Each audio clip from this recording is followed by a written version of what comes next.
Is history as we know it much younger than what we've been told by the mainstream scholarship? Check out this show. I hope you guys enjoy. We're going to talk about chronology and Fomenko's theory. Might have butchered his name there. Brought on interesting guest with us today. I hope you guys show him some love and leave your comments. Don't forget to subscribe and like.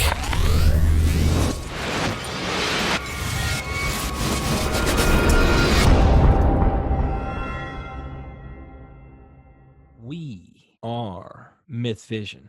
Welcome back, ladies and gentlemen. Derek Lambert, your host. We're going to be talking about something controversial. I want to go ahead and say up front, what we're going to talk about is chronology and our history.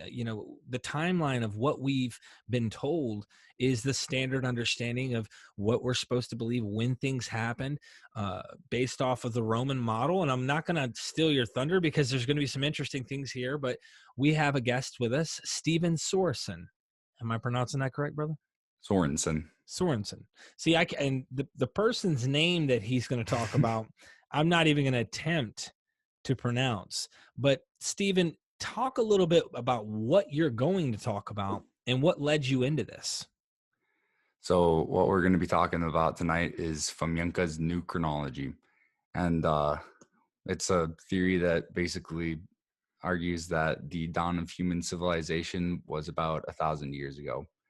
I got into it just by studying history, and I was at the time looking into American educational history to figure out how our schoolhouses got to the way that they are, from the single room schoolhouse to the massive multi-complex high schools and schools that we have today. And I was gonna do some books on that or something, and I was looking into ancient history and what were the earliest forms of school, like when did people actually start to be like, okay, everyone sit down in a circle, I'm going to be teaching you some math today, 4 + 4 is 8 and whatnot and stuff like that. And while I was looking into that, I stumbled across Fomenko's new chronology, and after looking through it, I thought it was really interesting enough I thought it had at least enough validity to argue it. And so I just was looking out for people that had already looked into it. This theory came out I think it started in the 1970s, and they were publishing on it in the 80s and 90s. And so it's been out for a few decades here. And I figured by now there would have been at least one person that had gone through it and kind of understood it and either could show that it was legit or not. And I haven't found that person yet, so I'm just looking through it myself and seeing what kind of information is in it and stuff like that. So Stephen, if you don't mind me jumping in, what is, and I'm not even going to pronounce his name right, but I'm going to butcher it right now, so I'm going ahead and apologize, Fomenko's theory. What is this thing? You said something that red flagged, and like I have no clue what this is, so I'm going into the dark. I just know that it's about chronology, and I know that he says that I guess history is technically far younger than what we've been told. Technically, the timeline of Jesus Christ, right? 2,000 years ago is when he existed. This is saying something, no, it's far younger, or like it's not that long back ago that this stuff was happening, or at least some of this history. Can you give us more on the background of this? Because before people go, this is flat earth theory type stuff, this is like a complete nut job type position, and some might come to that conclusion. Can you build up something, make some sense of this? And I'm going to go ahead and let you take over the screen here.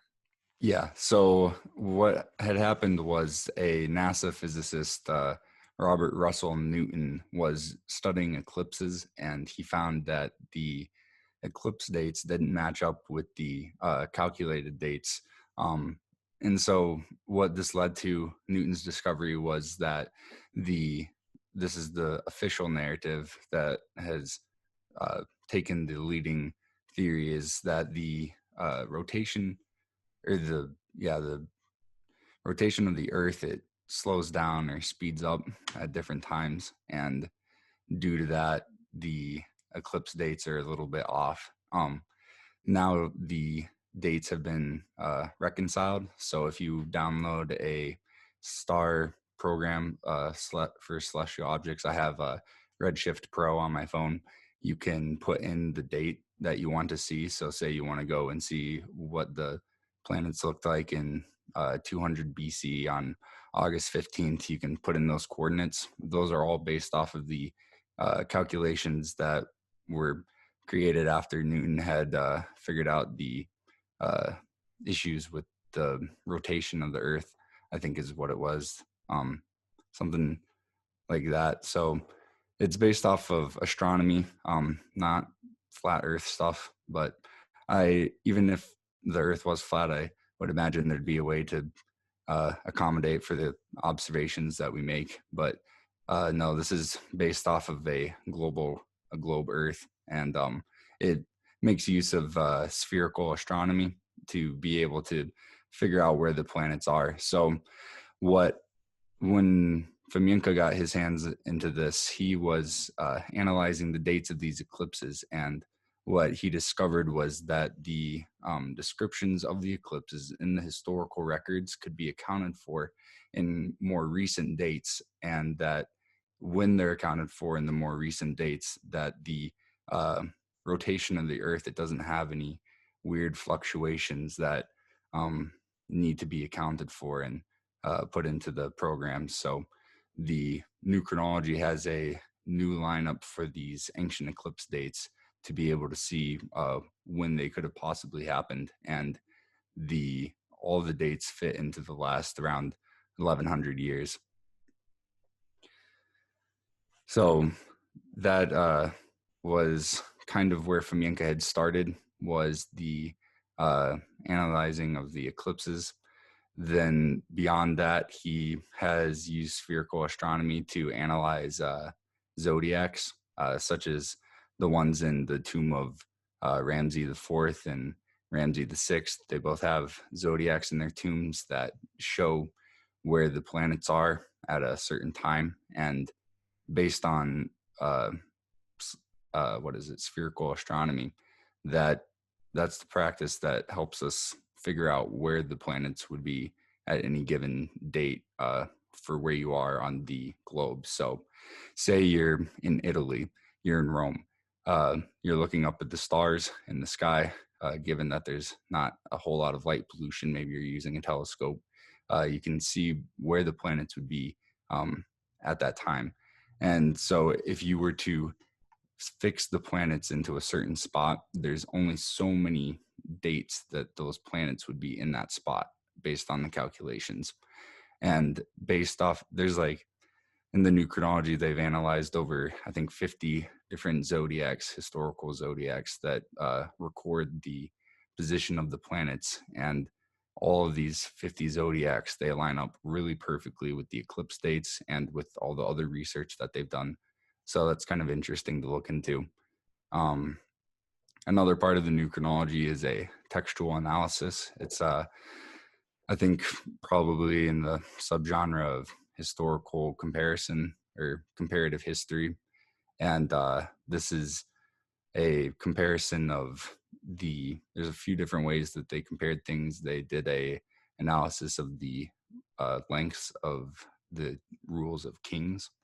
So however long Charlemagne reigned, and Otto the First and Second and Third, and all the major kings lists, basically, of the Greek and Byzantine and Roman empires, as well as some of the datings for the Catholic popes. There's quite a bit for that part. They also did an analysis on the manuscripts and the publication dates. There's really a lot to get into when you start talking about it. It So sounds like it's more than one. I mean, yeah, it's got like there's a lot here. So I guess this is just going to be the first part, obviously, because we're going to have to do follow-ups where you're discussing particulars, because as soon as you get done with one, oh, well, now we've got to look at another aspect and why it's multifaceted to come to conclusions that you're drawing. Let's one new thing you brought up, and we can go so many places. I'm sure you brought up the tomb of Pharaoh, okay, or multiple tombs that they had zodiacs in. Where do they date? When does I don't want to butcher his name. Fomenko, yeah, Fomenko. You'll get the When hang of does it. he date the Pharaoh or this Egyptian Pharaoh? Because I think what's the standard chronology? This is going to be another good practice, I think, if you would do this for us, is to compare the chronology and say, this is when we, like standard has said, this is when he places it, or approximately, and based off of obviously all these factors you're bringing up. So yeah, I have been doing that a little bit here and there on some of the stuff. I'm pulling up these articles right now. I have my computer right here. Okay. So yeah, I have actually a article titled Ancient Egyptian Timelines Comparisons. And that was a study that I did. I went to 20 different websites, popular websites that you would find if you were to Google something, if you were to go and Google the Egyptian timelines or Egyptian periods of history, one of these links may pop up. And so obviously it's not an exhaustive study of every single timeline that's out there, but it's at least enough that if you were to go and look at it, there's a high chance that you're going to run across one of these sets of dates. And even today, these dates, like for the pre-dynastic period, one website dates it from 8000 BC to 2700 BC. And another one dates it from 3100 to 2950 for the late period. So there's a couple websites do 3500 to 3100 for that. They list that as the dynastic period. So there's quite a large gap between 8000 to 2700 and 3500. That's like 4500 extra years that the people could have been there. Here, let me pull up the zodiac stuff real quick. So yeah, on the zodiacs, the dates, I think the earliest one is in the 900s. It's 969, and that is the tomb of Seti the First. Basically, this is how it's done: is the tomb zodiac is analyzed, and they see where the planets are in the different houses. So this is what I think I still not clear exactly on the terminology, because I don't actually really get to talk to anyone else about the zodiac specifically because it's such a niche topic. But the basically the zodiac or the horoscope is that the sun is in Leo, the moon is in Leo, Venus is in Virgo, Mars is in Taurus or Gemini, Jupiter in Taurus, Saturn in Leo or Virgo, and Mercury in Leo or Virgo. Because the traditional astronomy placed those as the 7 planets. And so there's only so many dates. Like not every single night are these planets going to be in those spots. And so through spherical astronomy, you can calculate what the possible dates for those spots would be. And so that's one route that they took to try and date. So the tomb of Seti the First would have been, I think they give an exact date, August 14th through 16th of 969. But based on, I just think there's a lot of different variables that need to be accounted for. And so I think that possibly it's around that date, because you could potentially calculate where the planets would be in, say, 10 years or however long it would take you to build a pyramid. Say the pyramid takes 5 years to build. They use their astronomers to calculate out 5 years on where the planets will be on that date. But what the new chronology argues is that they put the date in there on the day of construction, and so it commemorates the event, which I think is legitimate reasoning. A common practice too, I would suspect. So let me ask you this: we have our chronology that is practically universally accepted today. At least it's very recent. It's not like this has been going on for a very long time. And when I say practically, when I say universal chronology, I mean like this is based off of the Roman history of the Roman Catholic Church, correct? ultimately? I mean, like, isn't it like, It's the backbone is Greek history, and then also influential is the Roman Pope list, okay, and the Roman kings, yes, are important too, but they're more so. It's the Greco-Roman history is the backbone of our chronology. okay, and was this this Fomenko chronology in competition with the what became the what we accept today universally as the correct chronology? What do you mean by competition? Like kind of like how we had I guess today we just accept history to be the chronology of AD, BC, and what we have now. Was this something competitive with it, and it just didn't become accepted because of political reasons that attach themselves to Fomenko? No, I don't think that many people have even heard about it. Okay. When I first started looking into it, I sent out over 500 emails to professors across the world. I got 5 responses. I get they're professors, so they're super busy and stuff, and I may get more responses in the future, but I got 5 responses. And out of the 5 responses, I think 1 or 2 of them had heard of it, and neither of them had really looked into it. And these are like professors of history and the related fields of ancient or medieval history. And so you, if it was universally denied by people, you would think that at least they would have looked into it, because Hmm. to not know anything about something and deny it is hardly any proof of it being wrong. So yeah, I don't think that people have really looked into it all that much. Maybe it's more popular in Russia.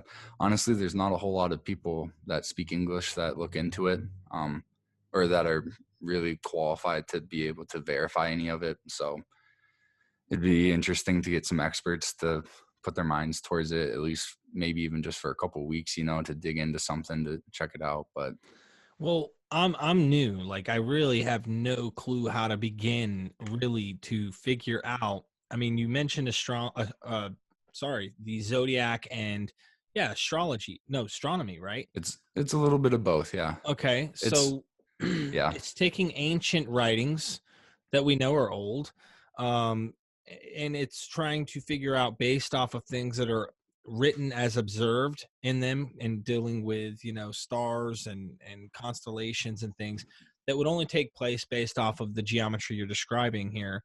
Um, Spherical trigonometry, I meant. Is that what you said?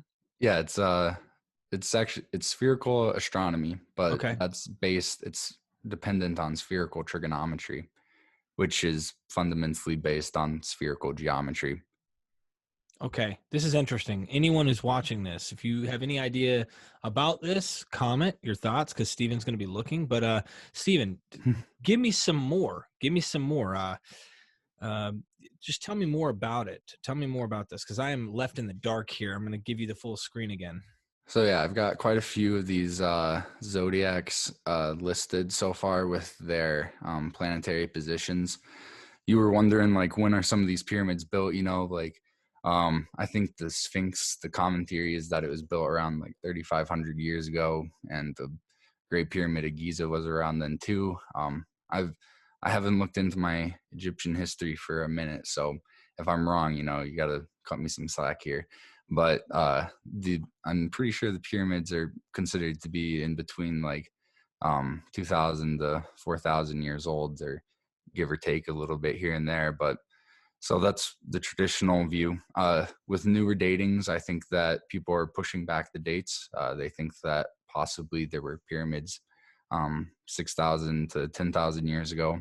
I think part of this is due to in the 1870s, the Anno Domini, or Anno Mundi dating since the beginning of creation, since Adam. That kind of got overturned. And so the historians and other people weren't really forced to fit all of history into 6,000 years. So there's a possibility now that the history is even longer, which is, I think the extended history is in closer competition with the taking universal hold than any shorter version of history. I think yeah, I can't even think of any names for people that argue that kind of stuff. But yeah, it's the anyone that's into the Ice Age theories that there was a Younger Dryas period around 11,000 years ago. That's pushing the history of mankind a lot further back than where we were even in just the 19th century, where a Do you lot have of an people. opinion on that? Do you disagree with the Ice Age theory, or you just disagree with their I dating, or what? I mean, I'm still looking into it, and I think that based off of if if their fundamental facts are correct, then yeah, it's an interesting theory. But I also think that there's a lot of information that we still need to take into account, especially given that we have like a percent of the ocean explored. I know we have like maybe 5% of the ocean floor explored, but the whole body of it, I think we're still at less than 2% for understanding what's in there. And I think that's a really important part of earth science to kind of get that. On top of that, with just the historical records, there's some things in the records that I think are taken for granted. And I mean, if they're true, then it's an interesting theory, but I think there's a lot more variables that need to be taken into consideration before you put down a serious mark on when an ice age was. This is the ice age theories are actually kind of interesting.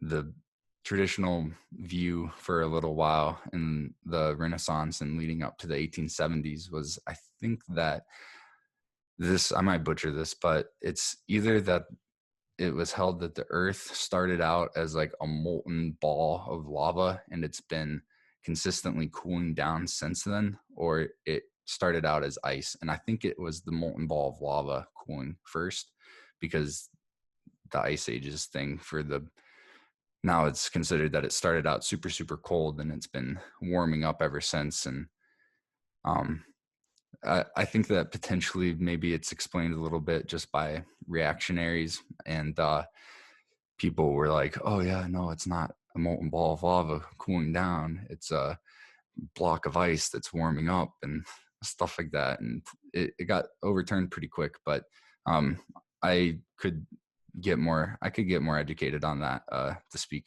about it in more detail. I've just done some reading on it and uh looked into some of the people that were coming up with the ideas. I think the ice age ideas just started in like the 18th or maybe 17th centuries that people So, started coming up with that. so something that you mentioned in passing and didn't make a big deal out of it, but you said you think that some of the literature, from way back is maybe overlooked, and I wanted to probe you on that because something I think you might be hinting at is, for me, myth vision is about trying to figure out mythology, trying to understand, is there a guy there? Is this not a guy? Did this really happen in history? Did this not really happen in history? And at the end of the day, I don't know. I mean, it's okay though, because that's what I do. I love to just kind of get variety of thoughts. And I've heard even like Randall Carlson, who's a catastrophist, who's known for the Ice Age theory, and he even bucks up against the mainstream scientists in terms of a lot of things pertaining to the Ice Age and the dating of things. And he talks about the Great Year a lot, which deals with astrology and astronomy in ways that the ancient world used a great year kind of what appears to be like a calendar where they would keep track of ages. Now, something I wanted to ask you: do you think there's some validity? I mean, at the end of the day, these stories are written, right? Are they just complete hocus pocus written, or was there possibly some of these Atlantis type area places? And would that touch on some of this dating at all, or what do you think? My current view on the situation is I lean more towards the new chronology just for the sake of arguing it to try and get any sort of educated response back to it, because there's really just not a whole lot of talk about it. Again, in the English speaking communities, at least, there's a lot of Russian forums, but I can only read those with the Google and Microsoft Translate features. So yeah, I'm trying to get more people to talk about it in English, but so I lean towards it. I also think I lean towards it too because of I think it's valid and that it has some merit. And yeah, my current view is that basically on the topic of myth, it's like fundamentally it's a massive global game of telephone. And the as the people spread out over the last 1,000 years, the stories got shifted before they got written down. And so by the time that they got written down, they were already a bit different, but the underlying themes are still consistent. And there were people that picked up on this, like Carl Jung, who based his archetypes theory off of it. He, he thought it was a psychological thing, and maybe it is if the extended timeline is correct. But I think that the telephone game is a much easier explanation. It makes a lot more sense that, you told an event happened, the information got spread out, and as it got spread out to different areas, it got received differently, and parts were changed here and there, like a fishing tail. It always gets a little bit bigger every time you tell it again. I caught a I've seen a 20-pound bass. I was gonna say, like, I've actually watched videos. You can Google this right now. They have them like 2-minute videos, and it's amazing. This guy who's the instructor starts out. He grabs this. He rum, and then he honk honk, and then he turns. And then he just lifts one leg. Literally, like 4 parts. That's it. Like 4 simple actions. And he tells the next guy, and there's like 30 people they get through. By the time that line was done, in 2 minutes, through 30 people, the most insane dances they're doing at the end. And you can go right back to the beginning and look at this guy's simple rum, rum, honk, turn, lift one leg. And like at the end, they're doing the wiggle and they're doing the head. And like, you don't even know what you're doing. And at first, he's riding a motorcycle, honk, turn, and he's moving his leg, like hitting the gas or something, or doing a brake or something. Like at the end, you're not on a motorcycle anymore. You are literally dancing on a strip pole or something. Like, we don't know what you're doing. And I get what you're saying. It's a similar thing as a phone game, but And so, yeah, I would assume that right there is a more likely explanation than all of us inherently have this God complex in our psyche, and we're just creating these myths because we identify with them. I think that's actually been the Christian message for a very long time. When they tried to, and I had the recent show, you saw that with right, yeah. That was Dr. Price, and he's like, yeah, they try to say that the reason all these other myths look like Christianity is that there's an inherent, and you discussed that. And he doesn't buy into that. He says they're borrowing or sharing other ideas, but notice they're not the same. So this is, that's another thing that got me into Fomenko's new chronology, is that I was raised Christian. I don't identify as that anymore. Right. I was looking into there's this list on the internet of like all these different older religions that Christianity got its stories from, like Egypt proverbs and Hindu myths and stuff like that. And it was an impressive list. I came across it when I was like 17 or 18. And I was looking into that at the same time that I came across the new chronology. And so the new chronology says that Christianity is the basis of all the other religions. All these stories are based off of this Christ character, fundamentally. And so I'm like, okay, well, this is the exact opposite of this, where it says that all these other cultures came together to form this one. And after looking through the new chronology, I can understand why they would argue that. But at the time, I was like kind of putting my head around it. And I guess it does kind of make more sense that there would, with the telephone game and what you were just talking about, the motorcycle guy turning into a flying carpet with a baboon or something. It would make more sense that it was one core story that spun out into these different branches than all these different branches culminated into one strong current.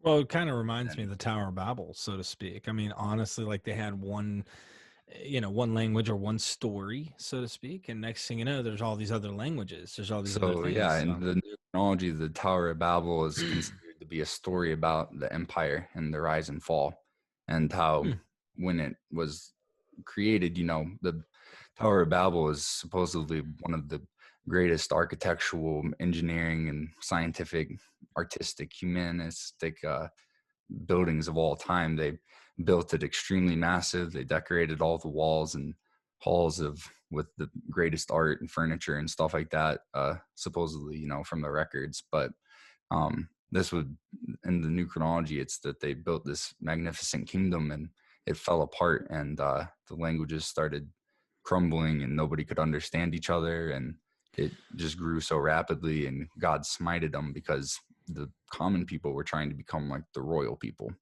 So this is interesting. What you're doing is interesting, and this is so focused in on, and this, we can get lost. This can get you lost. But Yeah, what I right. like about what you're saying here, if I'm gonna like, let me just leap somewhere. Let me leap to Atlantis. Okay, Atlantis ends up dying from a flood. The gods were displeased. The people became.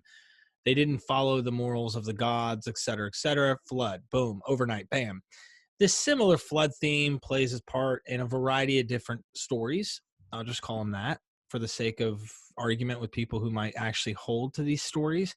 They might say these stories are historical, or some might say, no, these are stories that are mythology, or no, these are theology, or no, they're allegory of real history or historical fiction, whatever. It's Astrotheology. funny, right?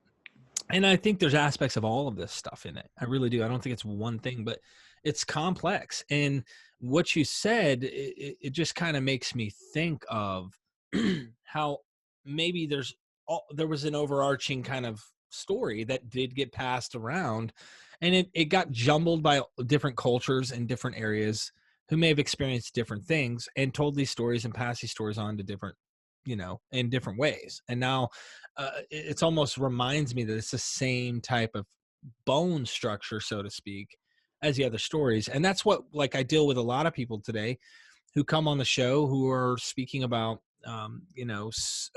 syncretism, or the ideas that there's synchronizing systems of thought in other ancient worldviews to Christianity.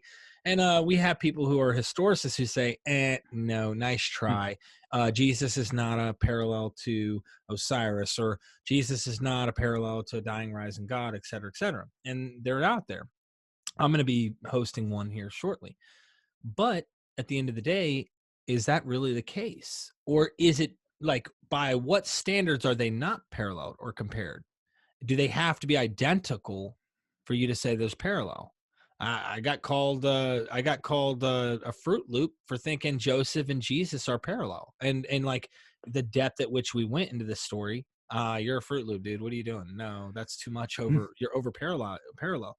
Am I? Parallelomania. It's the cop out now. They're Yeah, like, okay, you're drawing too many parallels for my own comfort. yeah. Therefore, you're going crazy with parallelisms. Where do you draw the line? But anyway, I didn't want to rabbit trail off. I think it's interesting. Is there other sources that talk about the Tower of Babel having all that stuff in it? Because I know that the biblical one, or at least the one that we have in the Old Testament per the Christian, or the Hebrew Bible according to Jews, that one doesn't go into, like, there's arts and there's all this stuff in there. But where is that written?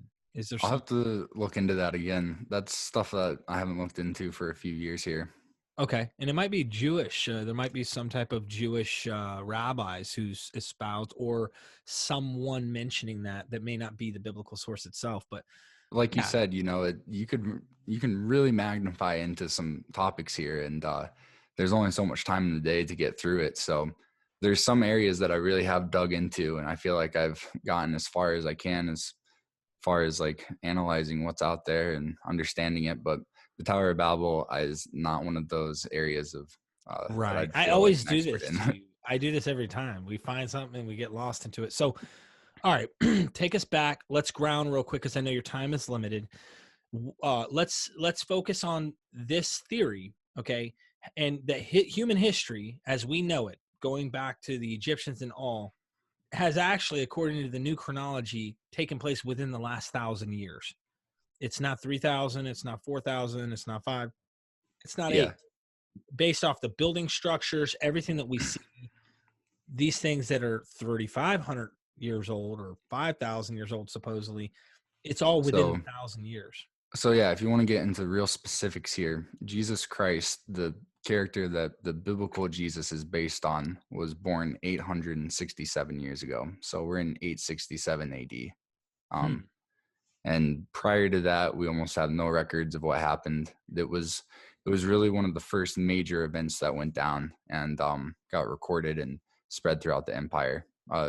Right prior to I would imagine, a population boom.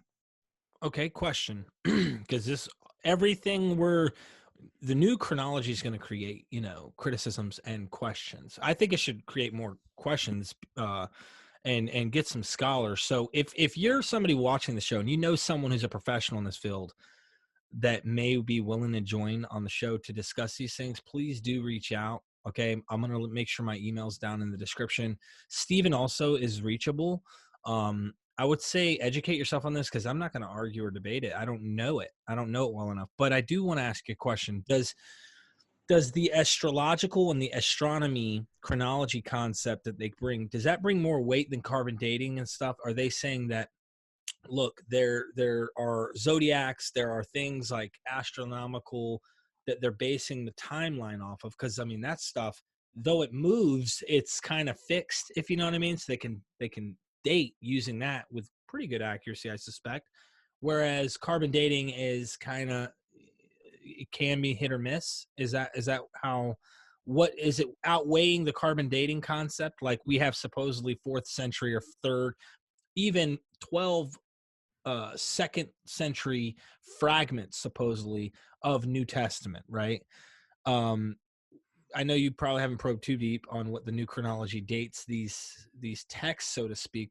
Maybe you have, maybe you have just a guesstimation, but what do we do with carbon dating? Because I know that's a key factor. I'm sure you hear a lot from people who don't even like take the time to look at this stuff.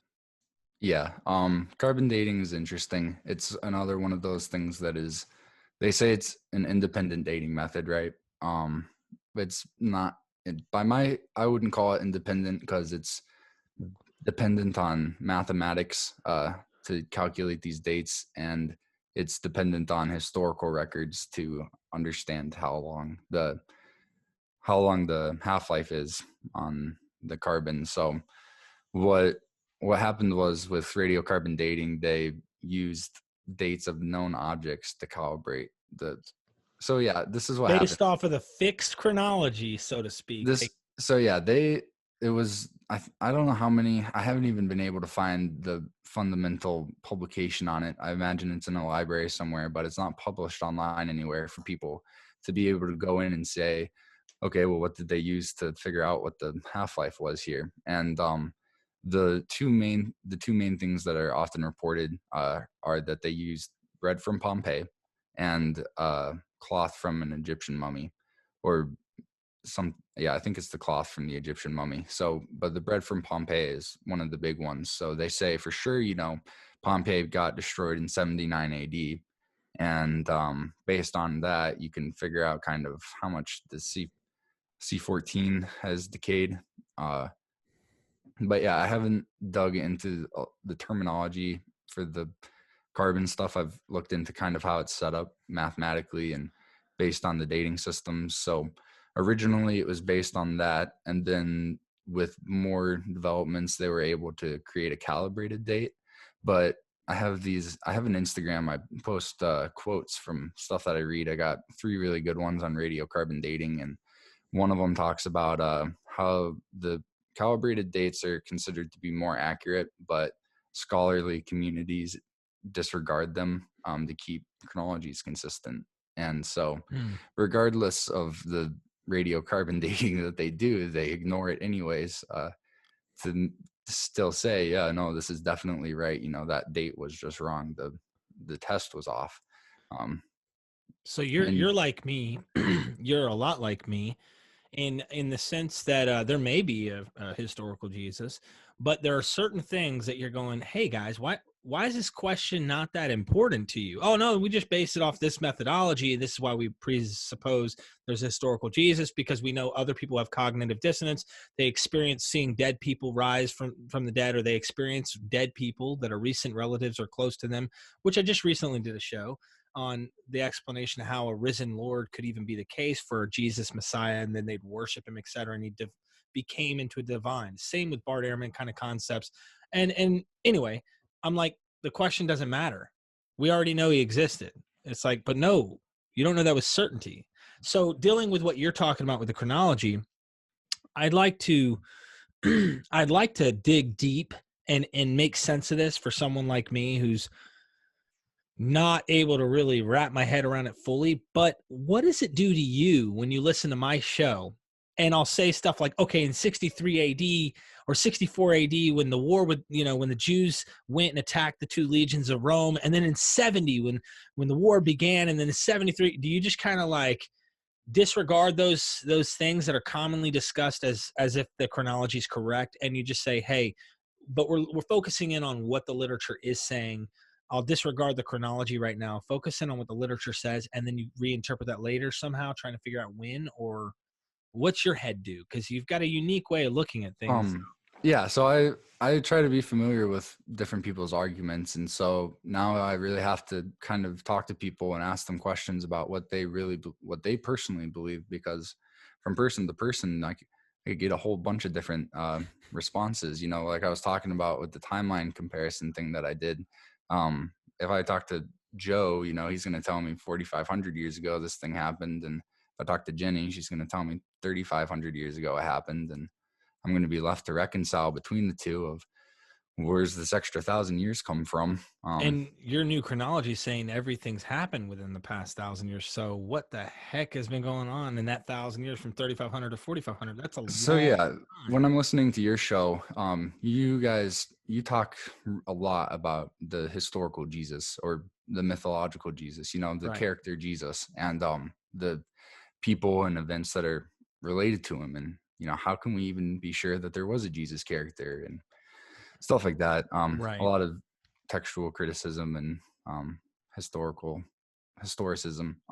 So yeah, but when I listen to your show, I take all that in and I try to get familiar with what some of the top scholars are saying. I mean, I think you've had Richard Carrier on here, haven't you? Yeah, a couple times. Yeah, you've had Carrier on here. You've had, I think, Atwell, Dr. Price. You've had some pretty big names in this field on. And so, listening to what they're saying is definitely worth the time, because, they're leading names in this study. And so, because of that, you'd hope that they're bringing the leading information. And I would say they do, based on what I've seen. So based on that information, I do try to kind of reconcile it with where it would actually fit into the new chronology and what could these texts actually be talking about. And so then, you guys talk a lot about comparisons, because there's a ton of theories out there about, who was the real Jesus. I don't remember the guy's name. I think it's Ellis. He argues that he's king of Odessa. I could be getting that wrong, but yeah. So Jesus is king of Odessa.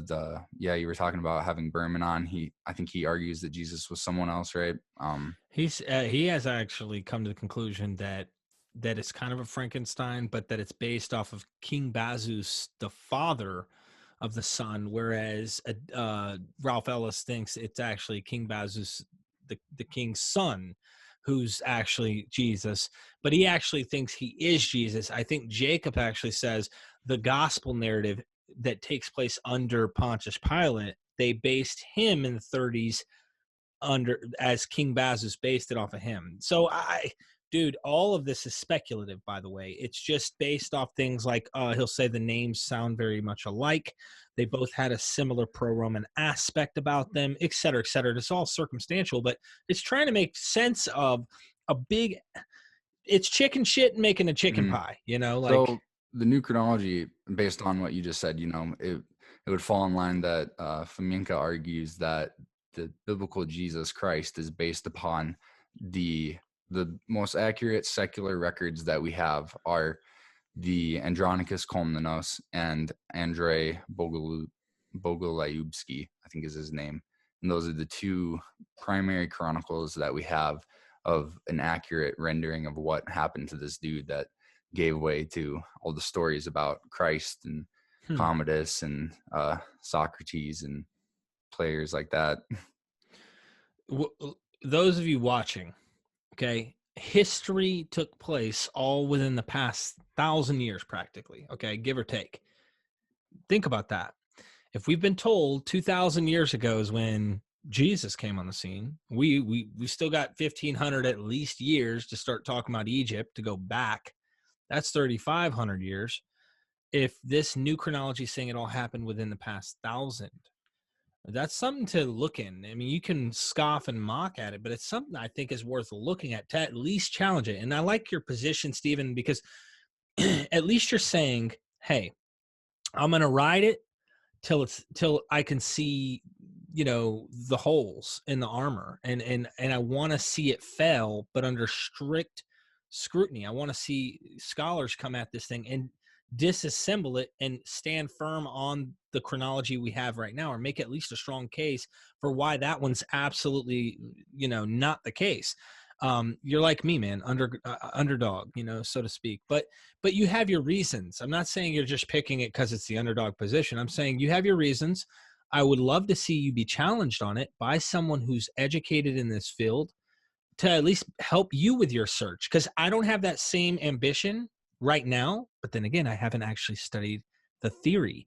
If I watch the theory, and I'm sure some light bulbs might go off and I go, oh shit, how do you know anything at this point? Because it's probably going to confuse the hell out of me trying to figure this stuff out. There's a lot of layers you have to factor in, and there's a presupposition, but then when you realize that, oh, but that's based off of another presupposition, and it's just like, how do you do it, man? How do you do it? So any other information for this first episode that you think is important for someone who's new looking at this, that they should know about this theory? I think that's important before we close out, because we need to do, I think you'll come up with some stuff for our next podcast in detail that we can particularly cover that you think is going to be vital. But what do you think a newcomer looking at this needs to know? Um, it's definitely not something that you're gonna figure out overnight. You're not gonna be able to quick hop on Wikipedia or skim through some of the books and then be like, aha, I've cracked the code and now I can show exactly how this guy is wrong. It's going to take some time and investment. There's a lot of different areas that it touches on. And so if you're getting into it and you're starting to look at some of the information, I think that you're going to want to have at least either strong background in mathematics or a strong background in history, because the two legs that it basically stands on are the sciences and humanities, and you're going to want to tackle the astronomy or tackle the textual analysis to figure out exactly how it's wrong. I've gone in and I've done quite a bit. I have a website that I post on, and I'm tracking my information and my studies publicly, and I invite people to come in and comment or send me messages about where I have it right or wrong, and to try and sort this out as quickly as possible, because if it is all nonsense, I don't want to be wasting my time on it for too long. But if it actually does have some merit to it, then I'm understanding how to figure it out. So yeah, Wow. for new people coming in, I would just recommend not knocking it based off of a night's research or even a week's research. I've been looking into this for a few years, and I still have quite a bit to learn to be even able to uh, explain it to other people exactly how it's been constructed. This is a project that's been over 40 years in the making, so to try and condense all that and comprehend it in under 2 or 3 years, it's definitely a lot of work to be looking through. But yeah, and you have to know a lot of stuff about history too. So definitely check out, I don't know, can I say my website name here? Absolutely. I'm going to put it down in the description of the video. So not only you say it here, please, I'll make sure that they can go and click the link down in the description. It's the first link you see in the description is his website. All right. So yeah, it's www.ctruth.today. And that's C truth as in the letter C and then truth. It used to be chronology truth, but that's a lot to type. And I was meeting quite a few people that couldn't pronounce the word, or they didn't know what it was. So C truth is a lot more calm and collected. Yeah. C truth today, it's about trying to understand exactly how we arrived at the modern ideas of history. And so Mm. really, like if you believe that we're in 2019, then the question is, why do I believe that? And sort of pulling those types of threads. And so then if you were to say, I believe it because Christ was there, then you say, why do you believe Christ was there? And so on and so forth. And what it boils down to typically is the textual history, and that you learned it either from, it's all based on the texts. So Yeah, Okay. and then figuring out what those texts are and tracing them through history. So technically, our our timeline of being in 2020 right now is fabricated. If this new chronology is correct, we're not in the year 2020, but okay, it would be incorrect to suspect Jesus took place 20 years ago. You see what I'm saying? Like, he wasn't born 2020 years, give or take, ago. Based off of this new chronology, we're in the year at least what, eight, nine. 867. Okay. It's actually, yeah, it's kind of funny when you just say it like that. I have gotten to this point where I kind of like, I know who Jesus Christ is based on the traditional viewpoint. And so, like, yeah, Jesus Christ did live 2000 years ago in that story, in that fictional myth. Right. Yeah, for sure. He definitely did. But in reality, no, he just got created in like the 14th or 15th century, when the stories were edited and finally written down. I got one last question I gotta ask. What is gonna happen with everything you've studied these years if you end up getting someone who can show you like, hey, this chronology is correct, or they give you enough sufficient evidence to say, okay, I'm going to stand with basically the standard chronology. It's right and wrong. There's some things that may not be completely correct, but let's suppose someone, and I know you hope this happens, at least, if not, someone comes on and goes, hey, voila, good point. This is something that needs to be investigated. But what would happen if someone actually comes and convinces you that all that information you spent with this chronology based off of Fomenko, what do you think, man? I mean, So yeah, I didn't even mention this, but it was like I must have been like 19 or 20. I came up with this idea called Think Well. I stumbled across this article. It had like 250 cognitive biases and fallacies on it, and I decided to every day practice on identifying these fallacies and biases, and trying to identify them in my own life too, to see how in which ways am I thinking poorly. And so to think well is to understand all these different identified errors in our thinking and reasoning. And the new chronology, I also saw that as a great opportunity to practice the think well thing. So hmm, at the end of the day, I'm going to be thinking well, and trying to still improve my thinking on that, and really taking a critical view on it all. While I'm going through it, I'm learning a lot about traditional history anyways. And so at the end of the day, if it's all wrong, I'm already going to know a little bit more than the average person on why they believe what they believe on certain things. I know when certain things come to light. Over the years, I've consumed a lot of content, historical content, and I know kind of where the different areas are that still can be sort of built upon, right. where the dark areas are that we could easily shine a flashlight onto to see what's there. Um, Concerning the idea of somebody convincing me that it's not true, I think the easiest way for you to do that would be to just get all your information, get your ducks in a line about the statistical analysis for the narrative materials and explain exactly how it's wrong, or get your ducks in a line for the astronomical material and explain exactly how those calculations are wrong. I'd be really interested in seeing people's information on that. It's taken me quite a bit just to get familiar with what the arguments are, much less to calculate them and verify them all. So I've only verified maybe a small portion of it all, but I chip away at it daily here and there. So, yeah, you just get the information about the historical analysis or the astronomical analysis, and make sure it's really comprehensive, because I'm really looking into theoretical areas here. So it'd be theoretical astronomy and theoretical history. And so it's based off of what we can definitely tell for sure. Hmm. You'd want to, if it, the way that I would structure the arguments would be, if the speeds of these planets are constant and so, these are all the different dates that they could be in.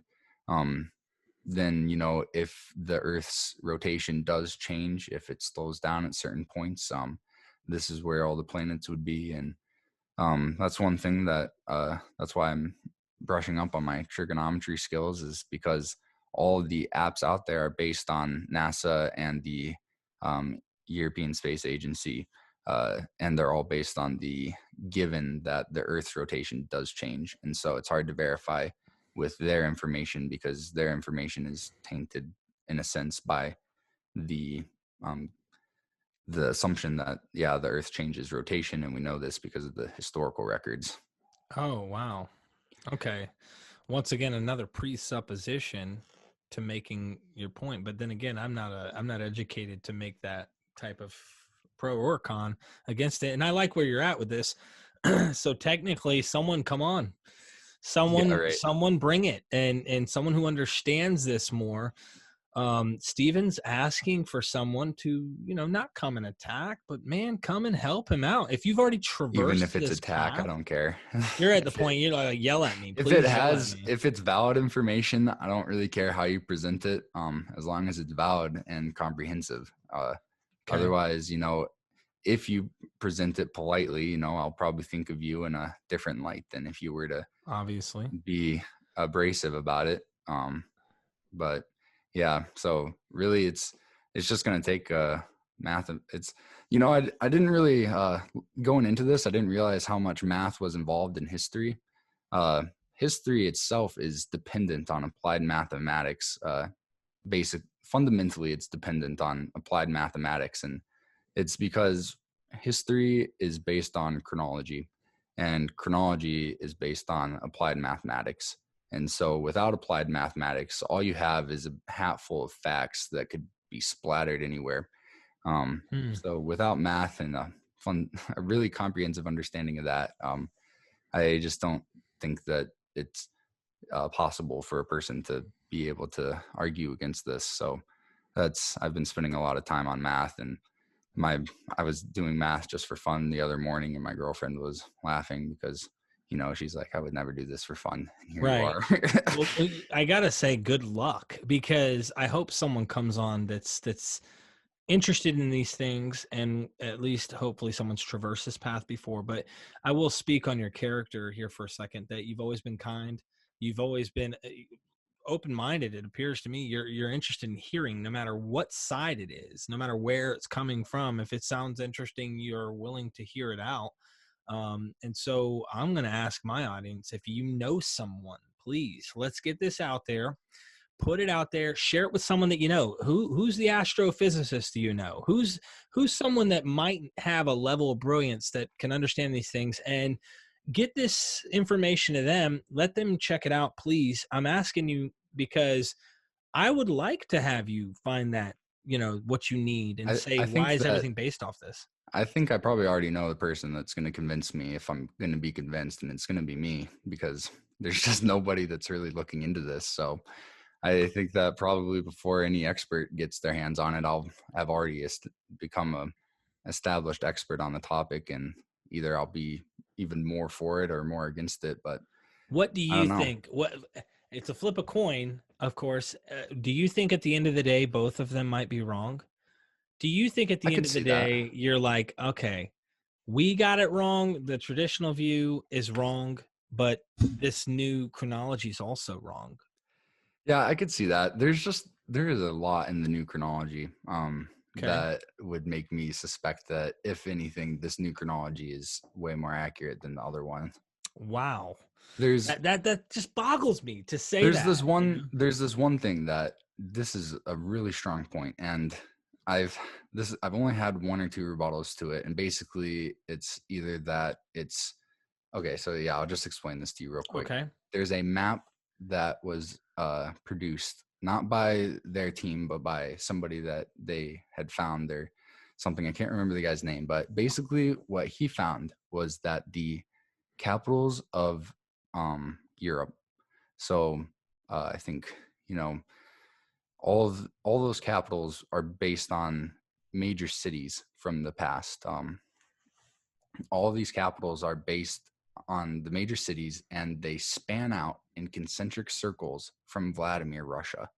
And this is, in the new chronology, evidence of a quick expansion and a attempt at structuring the empire, and that the cities are similar distances apart and similar distances out from the center, and they span out in concentric circles. And it boggles my mind. I've gone and I've looked at it on, there's like a ton of different ways to render a map. Mm-hmm. The Mercator projection is really popular. I've looked on a few different maps, and really there's no other. The main argument that I hear back on this is that you could just do circles out from any point and it'll line up like that. And that's not the case. I mean, you can try it for yourself. I'll try and remember to send you the link, but if you put circles out from just any given point, it does not line up like it does from Vladimir. These cities are structured out from that city, it appears. And so the main argument that I hear that it's just you could do it from any point is nonsense. Those people have not tried to do So it from just technically, any they're point. saying from a certain location. With this theory saying from that Vladimir location, technically these circles work out where these cities or civilization or people groups are in perfect locations, equally distant on their way out. I've heard something not like this, but, and I'm not trying to be funny when I say this, like there was a guy trying to explain why there's certain structures that line up across the earth, almost like it's a satellite view, like who's watching us from above, down below. How did they see and know to line these particular huge megalithic structures in particular areas across the earth? They did it almost looking like they saw it from space in a way, knowing that would look like the Nazca lines. Right. So it kind of makes me wonder where you're going with this. It's not like this can just work at any point. You got to have to see it from a certain angle. Is that kind of, in a way, a rough way of saying what you're saying from Vladimir? This only works. It's not something that you'd have to see from space, but Right. it's I'm just something saying. that it's mathematically, it'd be a really tough. I mean, it'd be really tough for it to just be a coincidence. Statistically, it's a really small chance that the cities would line up like that just by coincidence, and that's all it is. And maybe it is. Maybe Vladimir really was one of the latest cities to be developed and turned into an important city. But yeah, in the new chronology, there's 5 major points for this empire that it comes from, and this is like summing up all of human history in 30 seconds. We started out in Egypt, developed sciences and technologies. We moved up to Constantinople, near Beykoz Mountain, and from there we went to Vladimir, which was the third capital. Then we moved back down towards Istanbul, and finally up into Moscow before the collapse of the empire.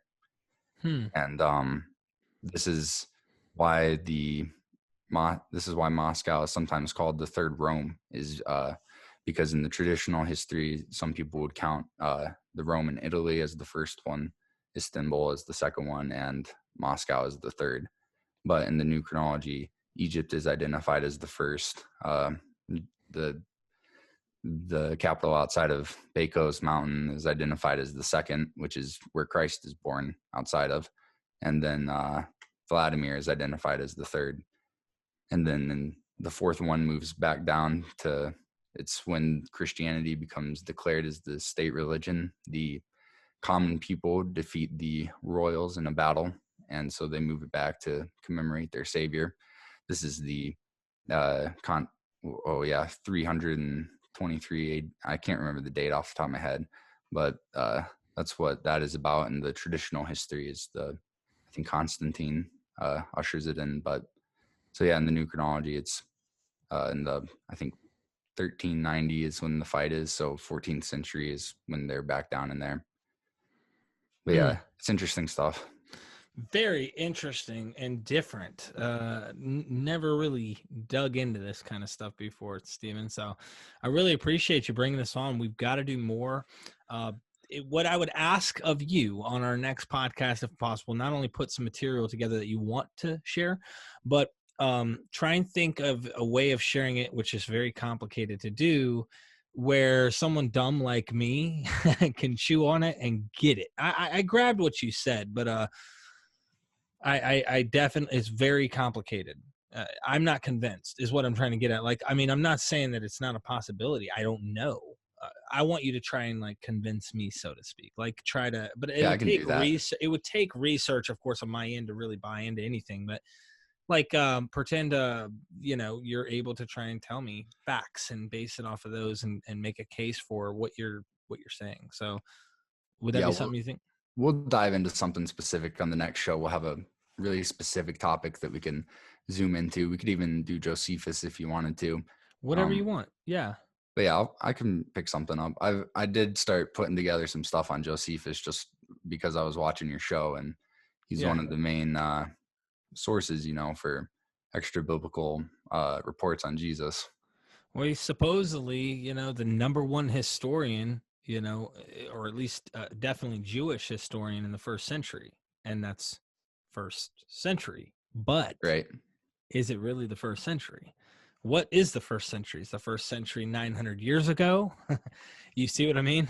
So yeah, the earliest surviving manuscripts that we have of Josephus, I think, are dated to the 9th to 10th century. And that's just like, I think, one or two of the manuscripts. The rest of them are all considered to be 14th and 15th century manuscripts. So that's when the traditional history considers them to have been created, based on, if you really want to get skeptical, when those manuscripts themselves surface out of obscurity is even more recent than when they were created, because the traditional view is that they sit around in a monastery for 100, 200, 300 years before anybody discovers them and starts to use them again. So I'm starting to trace out some of that textual history like that. I've got quite a bit done on the Bible, which starts to appear out of obscurity in the 15th century, with the Codex Vaticanus in 1475.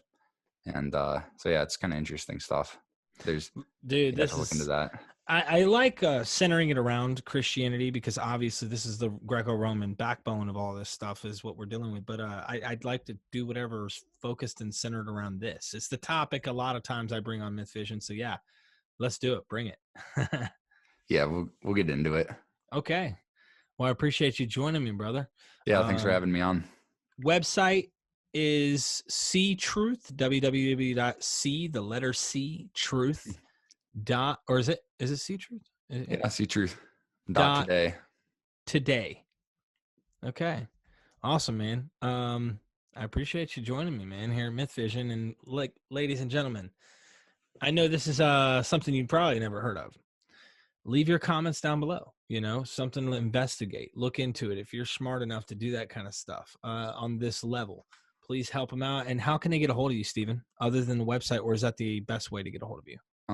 I've got all sorts of stuff on the website to get a hold of me. I've got a ton of social media on my homepage. I've got links to basically every social media account I'm on. I've got a Gmail account that's specifically for Chronology Truth or See Truth. So yeah, if you just go to the homepage, there's a contact bar, a contact thing at the top, and there's another one at the bottom, and you can comment on just about any web page on the website. So I am really easy to reach if you're trying to get a hold of me. I might not see your messages right away, but if you want to get a message out there, it's really easy to do so. Sounds good. Well, I appreciate you joining me here at Myth Vision. Till next time, Derek Lambert.